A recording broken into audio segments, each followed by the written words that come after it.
गजा का नाम सुनते ही एक ऐसी जगह की तस्वीर बनती है जहां जिंदगी बेहद मुश्किल हालात से गुजर रही है।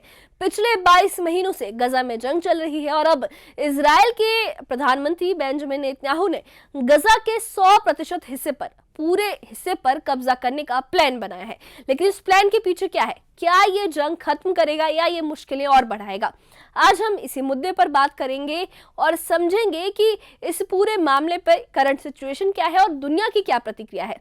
तो बात करें अगर इस मुद्दे की, तो गजा जो है, गजा पट्टी फिलिस्तीन का एक छोटा सा हिस्सा है जो कई सालों से तनाव का केंद्र रहा है। अक्टूबर 2023 में हमास ने इजराइल पर हमला किया था जिसमें कई लोग मारे गए थे और सैकड़ों को बंधक बनाया गया था। इसके जवाब में इजराइल ने गजा पर बड़े पैमाने पर सैन्य कार्रवाई शुरू की और अब तक इस जंग में 63,000 से ज्यादा लोग मारे जा चुके हैं और 1.5 लाख से ज्यादा लोग घायल हैं।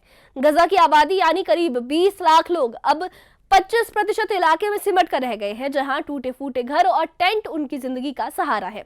इजराइल ने गजा के 75% हिस्से पर कब्जा कर लिया है और अब बाकी 25% पर वो नियंत्रण का टारगेट रख रखा है उसने।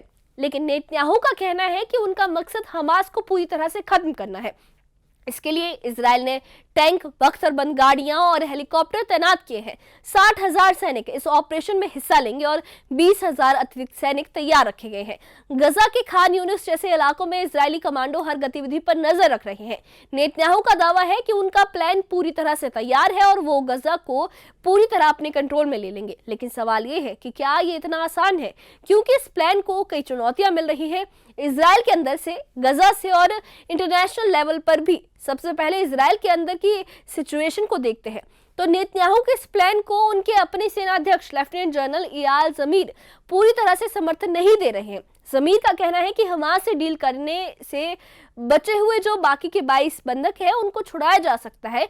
वो मानते हैं कि गजा पर 100% कब्जा करने की कोशिश सेना को थका देगी और बंधकों की जिंदगी भी खतरे में पड़ सकती है। टाइम्स ऑफ इजराइल की एक रिपोर्ट के मुताबिक, एक खबर के मुताबिक, नेतन्याहू और ज़मीर की सोच में काफी डिफरेंस है। नेतन्याहू पूरे गजा पर सैन्य नियंत्रण चाहते हैं जबकि ज़मीर बातचीत पर जोर दे रहे हैं। इजराइल की जनता भी नेतन्याहू के फैसले से खुश नहीं है। लोग सड़कों पर उतर रहे हैं, हाईवे बंद कर रहे हैं और प्रदर्शन कर रहे हैं।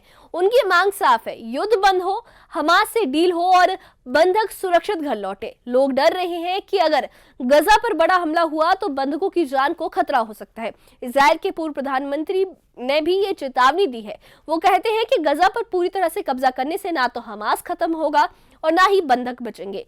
अलमर्ट का कहना है कि पिछले 22 महीनों में कई बंधक इजराइल की बमबारी में ही मारे गए हैं। वो डील के जरिए शांति की वकालत करते हैं।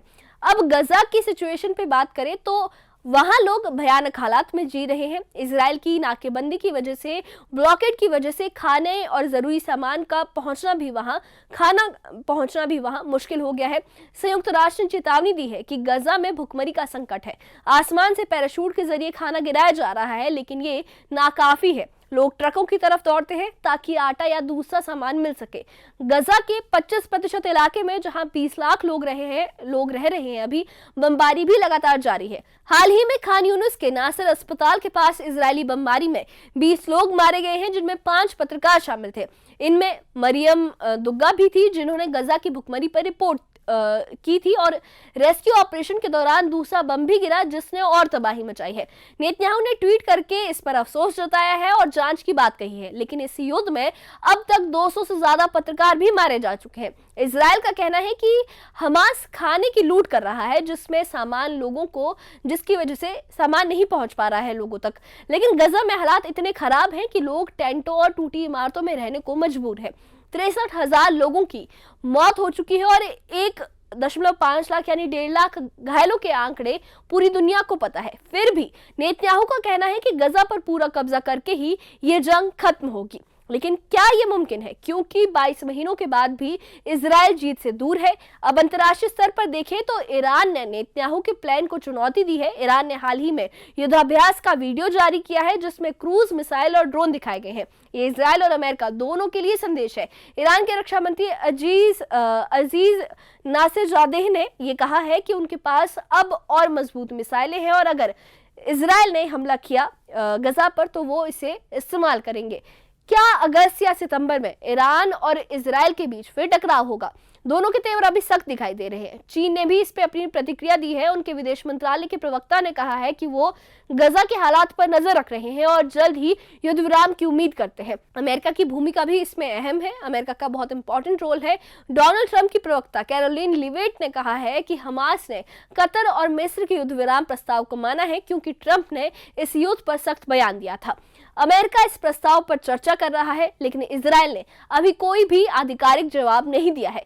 नेतन्याहू को अमेरिका का समर्थन मिल रहा है क्योंकि इतना बड़ा ऑपरेशन बिना उनकी मदद से मुमकिन नहीं है। नेतन्याहू के पुराने वादों पर भी सवाल उठ रहे हैं। फरवरी 2024 में उन्होंने कहा था कि रफाह पर कब्जा करने के बाद युद्ध कुछ हफ्तों में खत्म हो जाएगा। मई 2024 में रफाह पर कब्जा हुआ, लेकिन 2025 खत्म होने को है और ये जंग अभी भी चल रही है। इजराइल में लोग नेतन्याहू पर आरोप लगा रहे हैं कि वो अपनी राजनीति चमकाने के लिए बंधकों की जिंदगी दांव पर लगा रहे हैं। उनकी 3 अहम मांगे हैं: बंधकों की रिहाई, हमास से डील और युद्ध का इस जंग का खत्म होना। इजराइल की सेना के प्रवक्ता का कहना है कि ऑपरेशन का दूसरा चरण शुरू हो गया है। गजा शहर में सेना जमा हो रही है और हमास अब पहले जैसा मजबूत नहीं है, लेकिन जनता का गुस्सा लगातार बढ़ रहा है। वो चाहते हैं कि युद्ध खत्म हो और बंधक वापस आए। अगर ऐसा नहीं हुआ तो बाकी बंधकों की जान भी खतरे में पड़ सकती है। गजा में लोग भुखमरी और बमबारी के बीच जी रहे हैं। इजराइल के हमलों से टेंट और टूटी इमारतें ही बची है। हमास अब भी कुछ इलाकों में सक्रिय है, लेकिन इजराइल का दावा है कि वो कमजोर हो गया है। फिर भी 700 दिनों की इस जंग में जीत किसी को भी नहीं मिली है। नेतन्याहू के सामने सबसे बड़ी चुनौती है कि क्या वो डील करेंगे या इस जंग को और बढ़ाएंगे। सेनाध्यक्ष जमीर और पूर्व पीएम डील की बात कर रहे हैं, लेकिन नेतन्याहू अपने फैसले पर अड़े हैं। गजा का मसला सिर्फ जंग का नहीं है, बल्कि इंसानियत का भी है। वहां लोग भूखे हैं। इजराइल में परिवार अपने बंधकों के लिए चिंतित है। ईरान, चीन और अमेरिका इस सिचुएशन पर नजर रखे हुए है। क्या नेतन्याहू का प्लान कामयाब होगा? क्या युद्ध विराम हो पाएगा? ये सवाल अभी अनसुलझे हैं। इनका जवाब मिलना अभी बाकी है। इस बारे में आपकी क्या राय है? क्या इजराइल को डील करनी चाहिए या ये जंग जारी रखनी चाहिए? हमें कमेंट बॉक्स में अपनी राय जरूर बताइए और इससे जुड़े अपडेट्स के लिए और ऐसी ही खबरों के लिए हमारे चैनल के साथ बने रहिए। हमारे चैनल को सब्सक्राइब करिए। शुक्रिया।